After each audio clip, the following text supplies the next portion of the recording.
Good morning friends. कैसा लगा पहले वाला वीडियो? आई होप आपको समझ में आया होगा।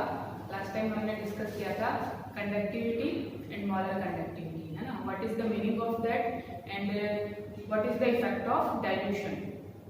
Today we are going to discuss about the topic molar conductivity of strong and weak electrolytes, है ना। कल मैंने बात की थी लास्ट टाइम कि मोलर कंडक्टिविटी होता क्या है। अभी हम बात करेंगे कि मोलर कंडक्टिविटी स्ट्रॉन्ग इलेक्ट्रोलाइट और वीक इलेक्ट्रोलाइट से कैसे चेंज होती है, ठीक है।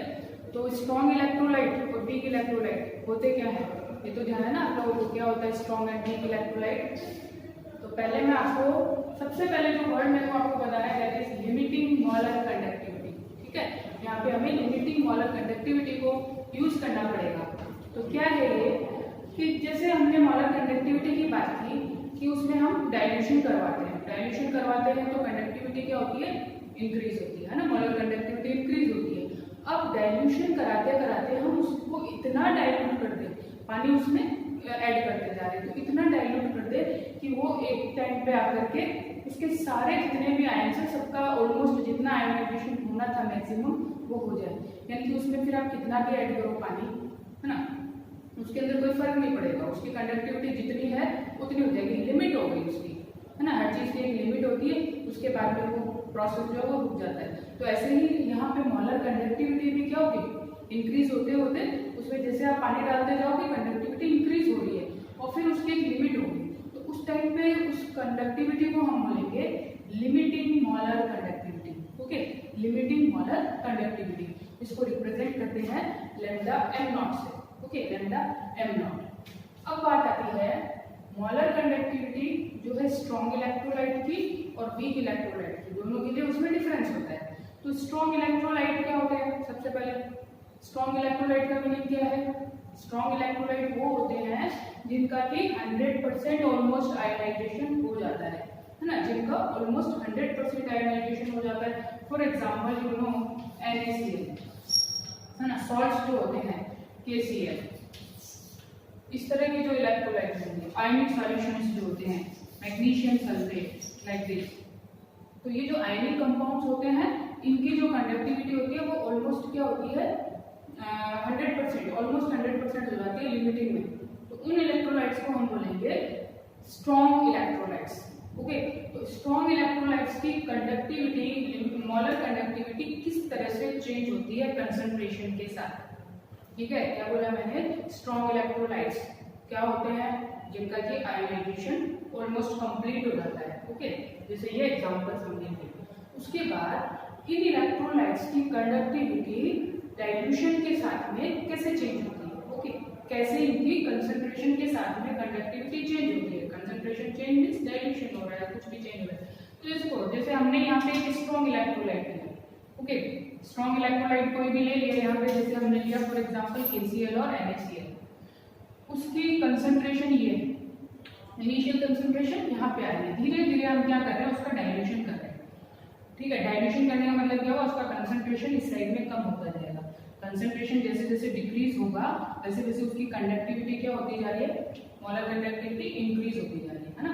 जैसे जैसे उसकी कंसंट्रेशन इस साइड से क्या हो रही है, कम हो रही है, डाइल्यूशन कर रहे हैं, उसमें पानी डालते जा रहे हैं, तो पानी डालते गए उसका मोलर कंडक्टिविटी जो है वो बढ़ता गया, बढ़ते बढ़ते यहाँ तक आ गया। तो ये हमारे पास में एक्सपेरिमेंटल एक डेटा हो गया।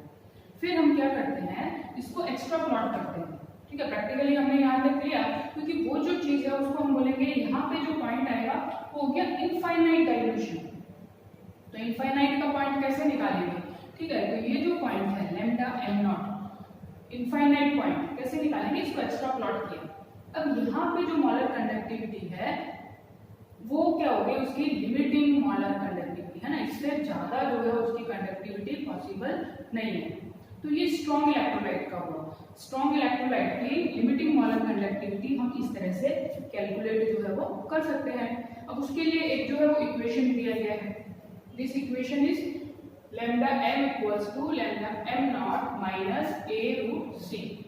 तो what is lambda M here, you know lambda M क्या हो गया, molar conductivity. Lambda M not limiting molar conductivity, इसको लिमिटिंग मोलर कंडक्टिविटी बोलेंगे। ओके, तो वो कौन सा हुआ, ये वाला, जब उसका डाइल्यूशन क्या हो गया इनफाइनाइट। कंसंट्रेशन ऑलमोस्ट क्या हो गया 0, ठीक है। तो लैम्डा एम नॉट क्या हुआ, जहां पे कंसंट्रेशन बिकम्स ऑलमोस्ट 0,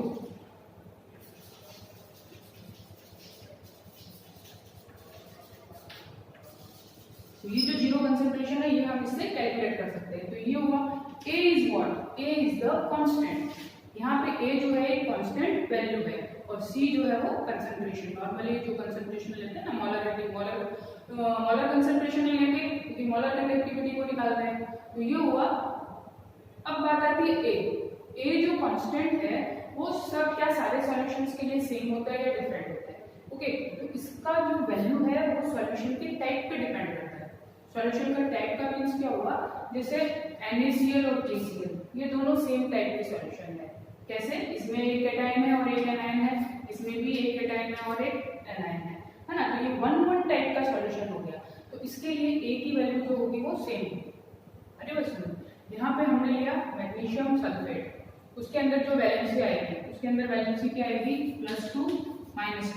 ओके, यहाँ पे वैसे नॉर्मली वैलेंसी देखते हैं हम, यहाँ पे +2 -2, तो ये कौन से टाइप का सॉल्यूशन हो गया, 2 टाइप का सॉल्यूशन।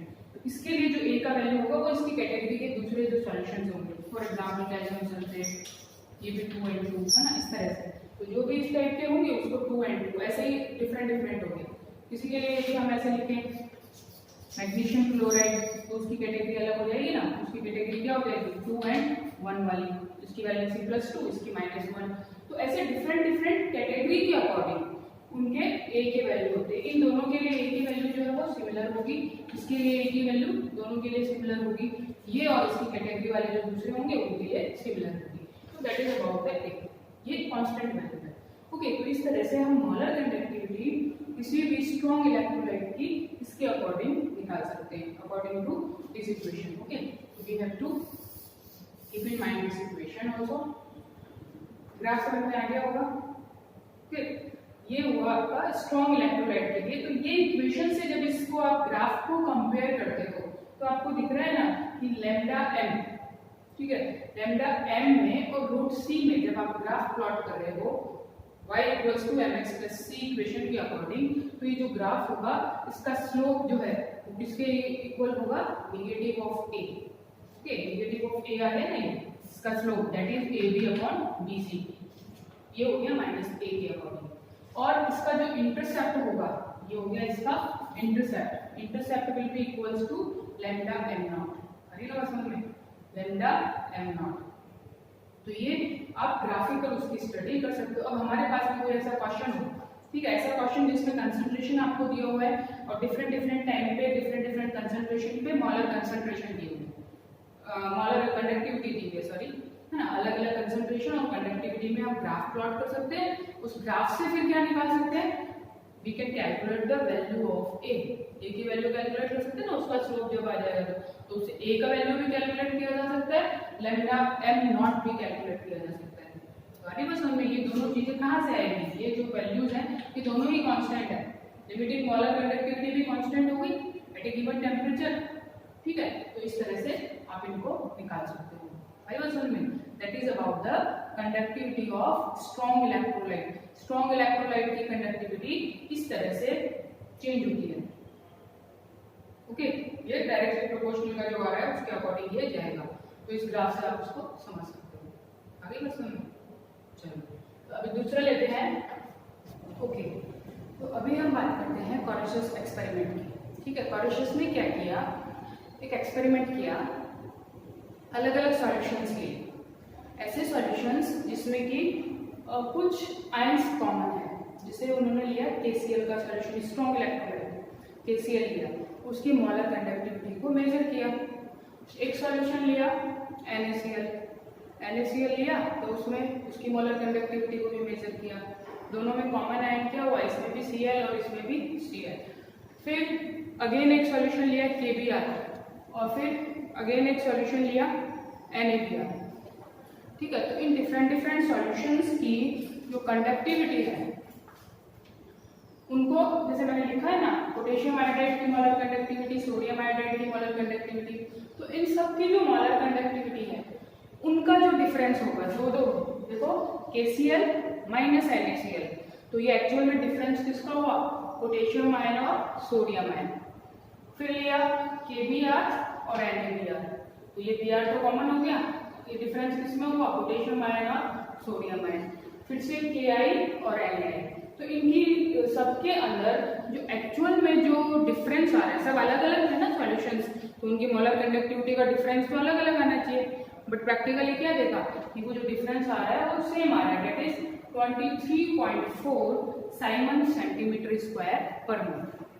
आई बात समझ में? तो ये जो डिफरेंस आया, इससे क्या बात समझ में आई, इससे ये बात समझ में आई कि हर आयन की कंडक्टिविटी जो है वो अलग अलग है। मतलब ये जो सॉल्यूशन है KCl, इसके अंदर जो कंडक्टिविटी है वो किसकी है, डिफरेंट अलग अलग है, पोटेशियम की अलग और Cl की अलग। मतलब जैसे हम यहाँ पे लिखे, मैंने ये लिखा भी है, जैसे NaCl लिया, NaCl की जो मोलर कंडक्टिविटी होगी उसमें इनफाइनाइट डाइल्यूशन पे सोडियम की है और क्लोराइड की, इन दोनों को जब हम ऐड करते हैं, ठीक है, दोनों को जब आपने ऐड किया तो जो कंडक्टिविटी होगी वो NaCl की होगी, यानी कि हर आयन की कंडक्टिविटी अलग अलग है।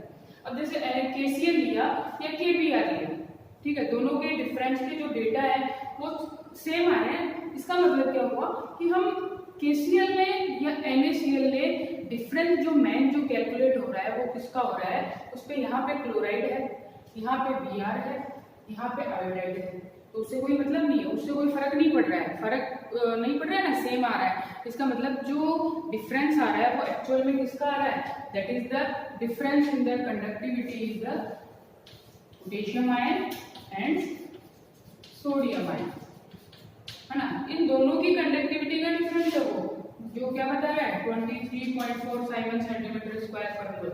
ये जो डिफरेंस है, क्योंकि Cl, Br और आयोडाइड तो सेम है, इनकी कंडक्टिविटी तो क्या हो जाएगी, इसमें इसकी और इसकी माइनस करेंगे, सेम होगी तो जीरो हो जाएगी ना। Br और यहाँ पे भी Br है, दोनों की सेम कंडक्टिविटी होगी, अलग अलग आयन है लेकिन है Br, तो इन दोनों का डिफरेंस भी क्या हो जाएगा, जीरो हो जाएगा। अरे बात सुनने, तो इसमें molar conductivity eight infinite dilution, कोई भी स्ट्रॉन्ग इलेक्ट्रोलाइट है तो वो उसके अलग अलग आयंस की कंडक्टिविटी के एडिशन के इक्वल होता है, ठीक है। जैसे NaCl है तो उसकी जो इनफाइनाइट डाइल्यूशन पे मोलर कंडक्टिविटी होगी that will be equal to the molar conductivity of sodium ion and also molar conductivity of chloride ion. दोनों के अलग अलग आयंस के एडिशन से ये NaCl की आई। जैसे अब फिर दूसरा एक्सपेरिमेंट किया, क्या यहाँ पे NaBr, इसमें क्या किया, ऊपर वाले में कैटायन जो है वो लिए थे और एनायन कॉमन था। फिर क्या किया, कैटायन जो है वो कॉमन ले लिया और एनायन जो है वो डिफरेंट लिए। तो कैटायन क्या लिया यहाँ पे, NaBr solution minus NaCl solution, फिर KBr और KCl, तो और नेक्स्ट में बाय मिस्टेक जो है it is equals to 1.8 siemens centimetre square per mole. तो ये इन दोनों की मोलर कंडक्टिविटी का डिफरेंस आ रहा है। तो इसका मतलब क्या हुआ, यहाँ पे इसमें भी सोडियम कॉमन है, इसमें भी सोडियम कॉमन है, इसमें भी K कॉमन है, इसमें भी कॉमन है, तो जो एक्चुअल जो डिफरेंस आया वो किसका आया, that is the molar conductivity of bromide ion minus molar conductivity of Cl है ना, ये इनका डिफरेंस है, that is equals to 1.8 siemens centimetre square per मोल।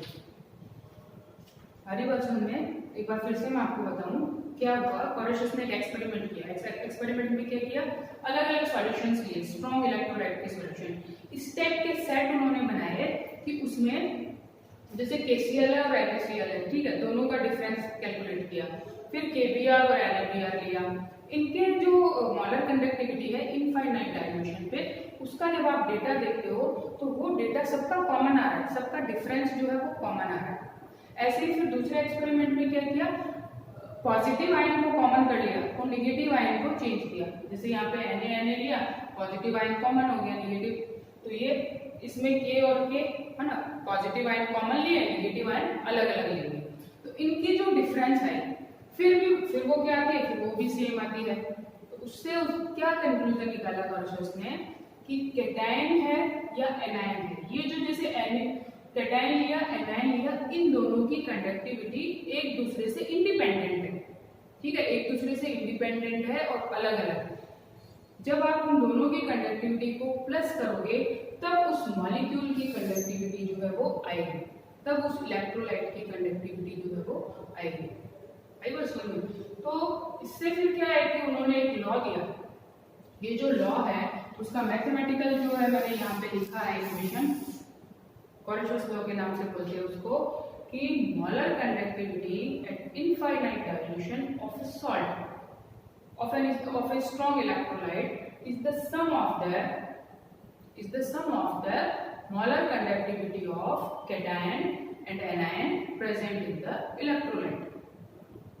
अब यहाँ पे ये क्या है, ये तो कैटायन की मोलर कंडक्टिविटी है, ये एनायन की मोलर कंडक्टिविटी है, ओके। और ये क्या है, number of cation and anion, ये इनके स्टोइकियोमेट्रिक नंबर पे भी डिपेंड करता है, ठीक है। स्टोइकियोमेट्रिक नंबर जैसे हमने लिया NaCl है तो 1 और 1 हो जाएगा। यदि मैंने लिया बेरियम क्लोराइड तो बेरियम तो हो जाएगा 1 और क्लोराइड हो जाएगा 2, ठीक है। जितने आयंस यहाँ पे होंगे वो स्टोइकियोमेट्रिक नंबर यहाँ पे हम जोड़ेंगे, ओके। तो ये हुआ इसका फॉर्मूला। अब वीक इलेक्ट्रोलाइट की जो मोलर कंडक्टिविटी है उसको यदि हम ग्राफिकल स्टडी में करें, ग्राफ से यदि उसको स्टडी करेंगे तो फिर वैसे ही ग्राफ लेंगे कंसंट्रेशन का और मोलर कंडक्टिविटी का। तो उसमें तो ग्राफ क्या आ रहा था, एक स्ट्रेट लाइन आ रहा है ना, इधर जो ग्राफ आ रहा है वो स्ट्रेट लाइन आ रहा है। इसमें जो ग्राफ आता है वो इस तरह से आता है, यानी कि पहले तो ये डिक्रीज होगा, डिक्रीज होते होते यहाँ पे आकर के ये लाइन जो है वो पैरेलल होगी, यानी कि इसमें कोई एक वीक इलेक्ट्रोलाइट में, जैसे वीक इलेक्ट्रोलाइट कौन सा लेते हैं, एसिटिक एसिड, एसिटिक एसिड में ये कहीं पे भी शार्प पॉइंट नहीं आता है, शार्प पॉइंट नहीं आता है जिसपे कि आप लिमिटिंग मोलर कंडक्टिविटी जो है वो मेजर कर सको, है ना। इसमें लिमिटिंग मोलर कंडक्टिविटी को हम मेजर नहीं कर पा रहे हैं। तो इसके लिए फिर यहाँ पे एप्लीकेशन आ जाती है कोरेशस लॉ की, जो कोरलॉस भी बोलते हैं उसको। कोरलॉस ने जो लॉ दिया था उसकी क्या एप्लीकेशन हुई कि इसकी यदि हम इनफाइनाइट डाइल्यूशन पे मोलर कंडक्टिविटी हम निकालना चाहते हैं तो कैसे निकालेंगे, ठीक है। एसिटिक एसिड की जैसे मेरे को निकालनी है तो यहाँ पे इससे तो आएगा नहीं, लेफ्ट हैंड नोट आ रहा नहीं है ना, ग्राफिकल तो आ रहा नहीं है, तो यहाँ पे हम यूज करेंगे कोरेशस लॉ। कैसे यूज करेंगे, जैसे यहाँ पे मेरे को निकालना है एसिटिक एसिड का निकालना है ना, तो हम इसमें ऐसा कॉम्बिनेशन लेते हैं, 3 इलेक्ट्रोलाइट स्ट्रॉन्ग इलेक्ट्रोलाइट ले लेते हैं। इसमें मैंने लिया NaCl, HCl और सोडियम एसिटेट, ठीक है।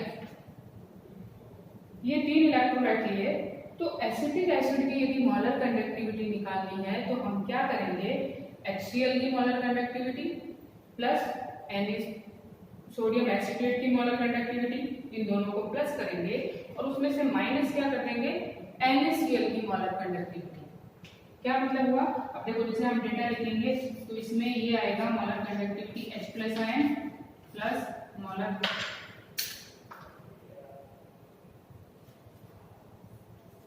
Conductivity chloride ion plus sodium ion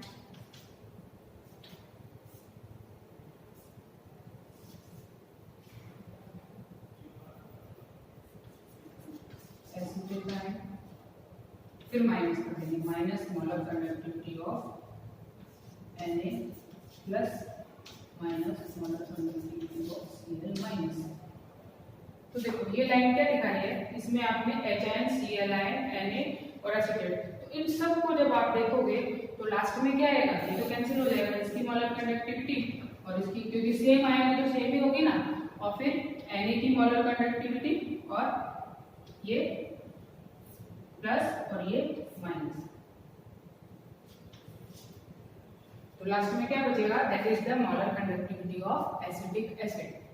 तो किसी भी वीक इलेक्ट्रोलाइट की मोलर कंडक्टिविटी निकालने के लिए हम क्या यूज करते हैं, कोरेशस लॉ, ठीक है। तो अभी अभी मैंने आपको क्या बताया, किसी भी, पहले तो कोरेशस लॉ क्या है, कोरेशस लॉ क्या है वो कैसे समझेंगे। कोरेशस लॉ में क्या बताया कि किसी भी इलेक्ट्रोलाइट की मोलर कंडक्टिविटी इनफाइनाइट डाइल्यूशन पे उसके जो इंडिविजुअल आयंस है ना, उसमें कौन कौन से आयंस है उनकी मोलर कंडक्टिविटी के सम के इक्वल होता है, और वो सम जो है वो स्टोइकियोमेट्रिक नंबर के साथ भी जुड़ा हुआ है। ठीक है, यदि 2 आयन है तो यहाँ पे 2 लिखेंगे, 1 है तो यहाँ पे 1 लिखेंगे, इस तरह से। तो ये एक इक्वेशन उन्होंने दिया। वो इक्वेशन आया कहाँ से, तो ये एक्सपेरिमेंट हो गया उसका, है ना। एक्सपेरिमेंट किया था, ऐसे डिफरेंट सॉल्यूशंस लिए, तो उन्होंने देखा कि सबका जो ये आता है आंसर वो सेम आता है, उनकी जो मोलर कंडक्टिविटी आती है वो सेम आती है। तो उस एक्सपेरिमेंट का कंक्लूजन ये लॉ हो गया। अब इस लॉ की एप्लीकेशन क्या है, इसकी एप्लीकेशन है कि with the help of this law we can calculate the limiting molar conductivity of any weak electrolyte. ठीक है, किसी भी वीक इलेक्ट्रोलाइट की लिमिटिंग मोलर कंडक्टिविटी जो है वो हम इसकी निकाल सकते हैं। तो वीक इलेक्ट्रोलाइट की ग्राफिकली नहीं निकाल सकते। क्यों नहीं निकाल सकते, ये ग्राफ बता रहा है, तो इसके अंदर कोई भी लिमिटिंग पॉइंट आएगा ही नहीं, है ना। एंड पॉइंट इसके अंदर हम कैलकुलेट कर नहीं सकते ग्राफ से। तो उसके लिए क्या करेंगे, वो जिस कंपाउंड की, जिस इलेक्ट्रोलाइट की हमें मोलर कंडक्टिविटी निकालनी है वीक की, जैसे मैंने यहाँ पे बताया फॉर एग्जांपल एसिटिक एसिड की निकालनी है, तो उसकी मोलर कंडक्टिविटी निकालने के लिए हम क्या करेंगे, स्ट्रॉन्ग इलेक्ट्रोलाइट्स करेंगे। ऐसे ही स्ट्रॉन्ग इलेक्ट्रोलाइट्स जिनके कंडक्टिविटी के कॉम्बिनेशन से ये आ जाए, इसकी कंडक्टिविटी आ जाए। तो इसके लिए जैसे मैंने क्या लिया, हमें निकालनी है किसकी, एसिटिक एसिड की, और लिया NaCl, HCl और सोडियम एसीटेट, और फिर इन तीनों की कंडक्टिविटी को इस तरह से एडजस्ट किया। ठीक है, और आंसर में क्या मिल जाएगा हमें, limiting molar conductivity of acetic acid. आई बात समझ में? ओके।